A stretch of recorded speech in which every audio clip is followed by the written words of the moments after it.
I suppose you want to start with an apology to the British public.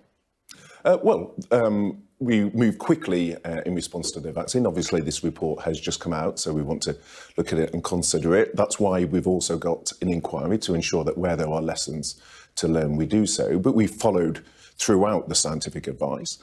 We got the vaccine deployed extremely quickly. We protected our NHS from the surge of cases. But of course, if there are lessons to learn, we're keen to do so. Keen to start with an apology, though, I would have thought.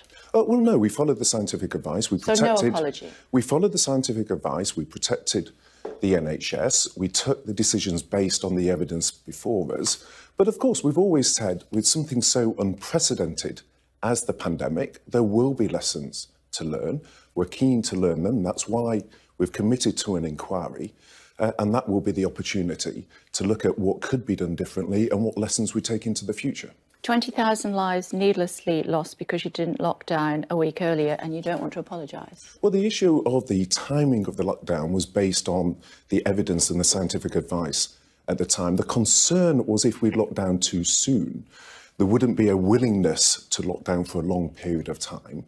Now, we actually know now that actually there was a willingness of the British public to lock down for far longer than we envisaged, but that reflects the unprecedented nature of the COVID pandemic, the fact that we know with hindsight different things to what we knew at the time. But it's right, Kay, that we look in the inquiry at what lessons there are to learn and ensure that we learn from them.